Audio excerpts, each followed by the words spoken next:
Greater Good Radio. Connect, learn, heal, and grow. The more serious one is, the grief that we face as a family, right? Through all the different losses that families have, through losing my dad. My stepdad recently this year, I lost in January. My grandmother, who was like my closest confidant, and she was just an amazing person. And then we also lost our niece.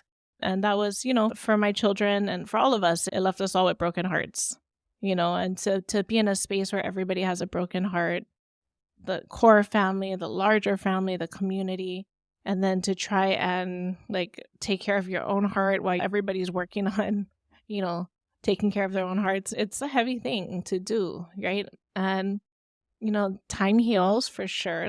Time has allowed us to process really all of the things. But I think at the end of the day, even with that grief is having each other and being able to come back to each other and to share that and to find that space together has been the best healing of all, right? To hold that space collectively together, even of that traumatic event and loss, but to grieve together. As we celebrate together, we also grieve together. And the grieving process and the healing process is probably more important than any other process that we do as a family. And it's messy and it doesn't feel good. And it has all the things and all the personalities and emotions around it.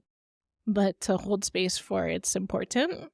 And we're going to talk about it and through it and work through it together and trust that each person is working through it the best that they know how to work through it at the time and giving them the compassion and the aloha that they need while also holding that space for yourself. I think that for me has been one of the longer journeys that we've been on as a family and one that's, really kind of brought us together in the healing process. I think the grief is such a big deal these days. Shame is one, which is super painful. Yeah. Grief is another.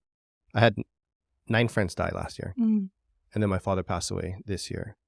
And then I know as you came in this morning, and even as you're talking about, losing so many loved ones, I found out last night with those fires in Maui, and my friends have, evacuated and some houses have burned down and so on. So it's like to be able to, I guess, come together and hold space for each other is so important, especially in times like right now. Yeah, I definitely feel that. It's like I validate you is what I mainly. I appreciate that. And I definitely feel that everybody woke up to the fires and you feel just a sense of responsibility.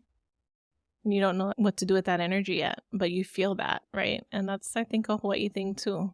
Well, the fire is just one piece, right? For sure. The fire is a traumatic event, but the trauma lives on, right? So trauma is not what happens to us. It's what happens in us as a result of what happens to us. Yep. To vicariously even watch that happening on the news or to be there and seeing it happen to your family or friends. Now people are holding this and having to protect against it and be fearful and so on. Some left with nothing is heavy. Tremendous loss. It's heavy. Tremendous. If you resonate with Greater Good Radio, please join our community at www.greatergoodradio.com, where you can get access to exclusive content and offerings. Hope to see you soon.